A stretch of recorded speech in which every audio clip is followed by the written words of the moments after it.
And welcome back once again, options traders. Well, another topic that I like to teach new traders, and I think will be very helpful for the new traders that we have in the group, is to understand that each day is a new trade. Now you're probably thinking, well, wait a minute, what do you mean it's a new trade? What if I'm still in the old trade? Well, this is more of a mathematical way of thinking about your trades. It's to give you a different perspective, to understand what's happening with trading through a different lens, and it can help you to make better decisions. So what does this mean that each day is a new trade? Well, to better understand that, let's take a look at the common view, the one that most of you probably hold. And that is that traders often see their purchase price as their maximum loss. And on one hand, yes, that is true. If you paid $5 for an option, that is the absolute most that could be lost. But it really misses the point. So to see why, let's use that example. Let's say that you buy a $100 call and pay $5. Yep, you could say your maximum loss is $5. No matter how bad things get, that's the worst that could happen. And of course, you have a maximum gain that is unlimited because there's no limit on how high a stock's price can go. So we've seen this before. This is the risk graph for a $100 call. Here is the bend that we get at the strike. And if we paid $5 for it, that is the maximum loss. So again, this is really a first step at understanding the risk. This is the worst that could happen, but let's take a look at it through a different lens. Let's say that the stock goes up, and so that our contract is rising. Now to do that, we need to look at the current curve. Remember, there are two profit and loss graphs, one at expiration, which is this thicker line that only applies right on the expiration bell, and then this thinner line applies to today. And over time, this thin line starts working its way down towards the expiration graph. So let's say that the stock has moved up here to 115. We know that the $100 call has to be worth at least 15. Let's say maybe it's worth 18. We subtract out the $5 purchase price, and it's telling us that right now your profit, an unrealized profit, is 13 bucks. So again, we could look at it in two different ways. I could say, well, the most I could lose is $5.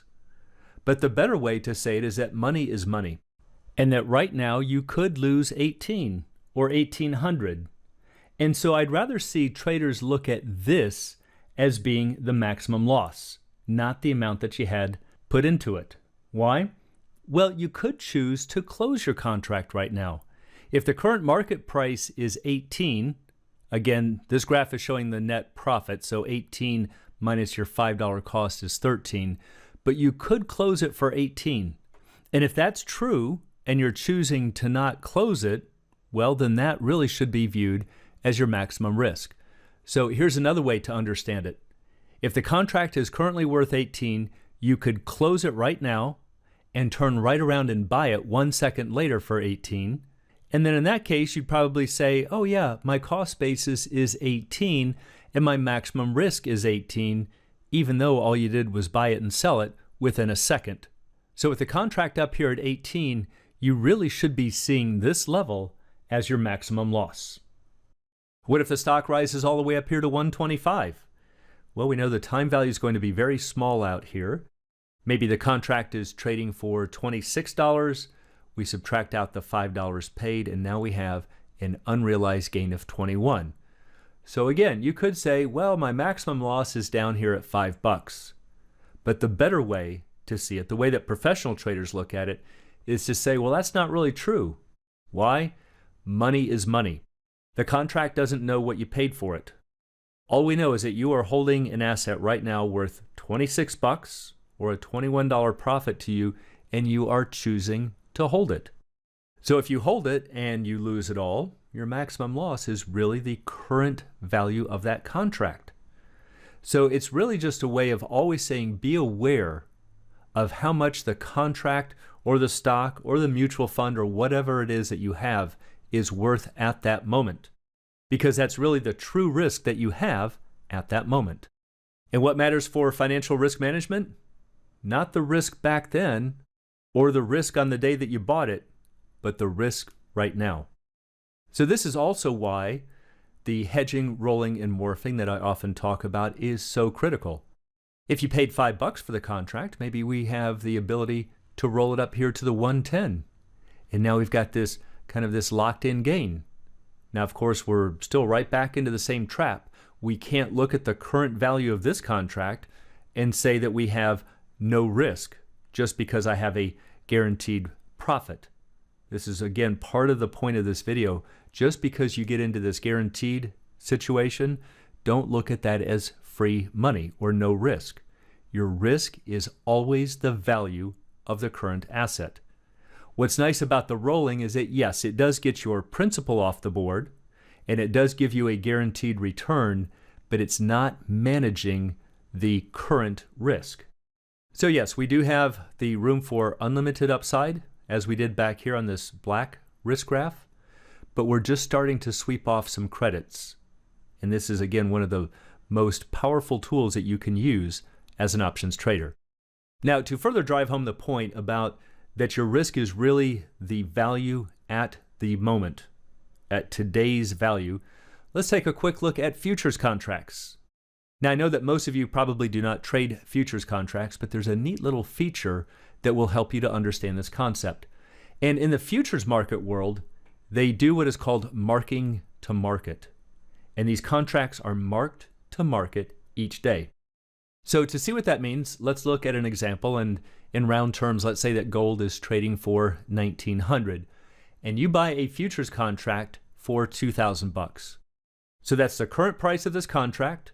Just like if you go in and buy Microsoft right now at the current market price, you could go in and buy this futures contract at the current market price. And if you buy it at $2,000, what this means is that you are going to be the buyer for gold in the future for exactly $2,000. Now keep in mind, this is not a right to buy like it is with an option. This is an absolute guaranteed transaction to go through unless you close out your contract. But you are just saying that you will be the buyer of gold at the maturity of this contract for $2,000 per ounce.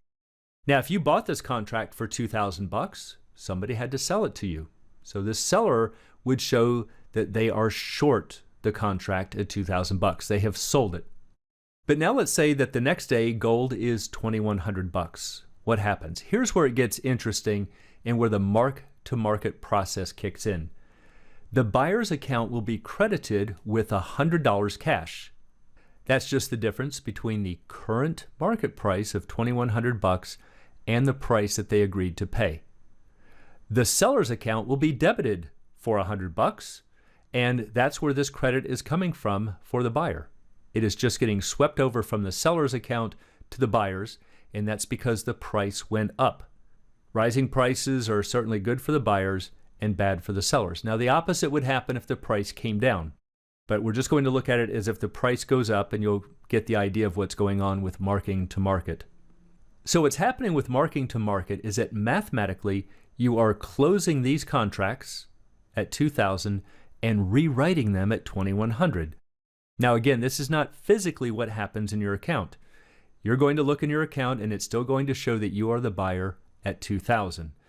But conceptually, or mathematically, it's exactly the same thing as if they said, you know what, let's close out these contracts and we'll let both of you, the buyer and seller, rewrite the contracts at $2,100.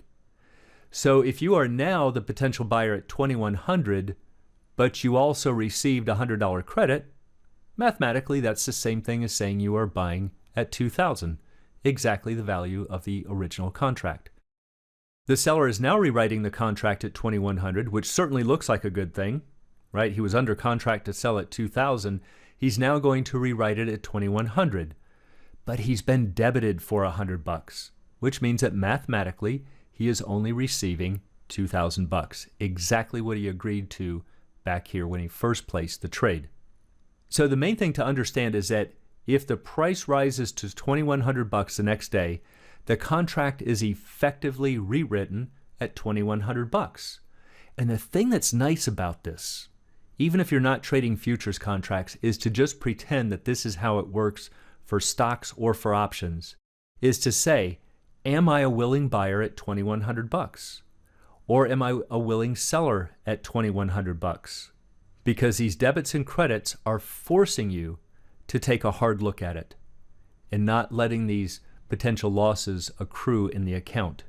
They are happening on a daily basis, and the contracts are effectively rewritten. And that is a real good way to understand why we look at the current market value of any asset as the true risk in the position. So the thing to remember, the price that you paid isn't really your maximum risk.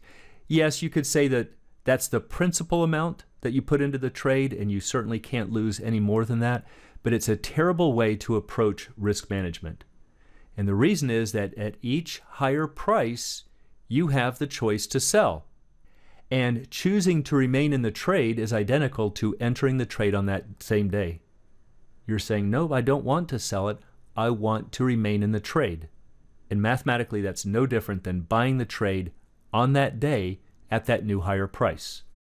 Now, it's also important to understand that don't misinterpret this to mean that you want to just close at the first sign of a profit, because you could certainly get caught in this loop and saying, oh, I've got much more risk, let me get out. And I've talked about that before. That's a really bad idea. The main thing that I want you to get from this is to learn how to better identify the risk, see it on a daily basis, but learn to hedge, roll, and morph the positions so you can mitigate that risk, but still stay in the trade for higher profits.